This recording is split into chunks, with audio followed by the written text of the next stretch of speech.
కాకపోతే వాళ్ళు ఏం చేస్తున్నారో తెలుసా? వాళ్ళు కావాలని అరణ్యంలోకి వెళ్ళిపోతున్నారు. అంటే శ్రమ మనల్ని దేవుని దగ్గరికి నడిపించదు. శ్రమ మనకు వచ్చిన బాధలు, మనకు దేవుడు ఉన్నాడు, ఆయన చేస్తాడే, ఆయన సహాయం చేస్తే బాగుంటుంది అని అనుకుని వాక్యం దగ్గరికి వస్తే, అలా అనుకుని దైవజనుల దగ్గరికి వచ్చి ప్రార్థన చేయించుకుంటే, అలా అనుకుని దేవుని మందిరానికి వెళ్ళి ఒక దినం ఉపవాసం ఉండి ప్రార్థన చేస్తే బాగుంటుంది. శ్రమ మందిరానికి వెళ్ళనివ్వదు. నీకు వచ్చిన బాధలు ఏడవడానికి ఉపయోగపడతాయి.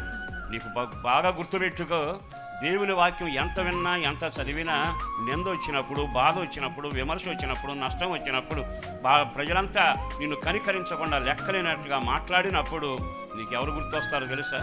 ఫోన్ నెంబర్లన్నీ గుర్తొస్తాయి, బంధువులందరూ గుర్తొస్తారు. వాళ్ళకి చెప్పి చెప్పి ఏడ్చి వీళ్ళకి ఏం కావాలో తెలుసా? ఓదార్పు మాటలు కావాలి. పాపం నీకు ఈ కష్టాలు వచ్చాయా, ఆ సింపతి దారుడు ఊరేగటానికి. కానీ అది నీకు పరిష్కారం కాదుగా. నువ్వు వెళ్ళాల్సింది ఎక్కడికో తెలుసా? దేవుని సంధికి వెళ్ళాలి.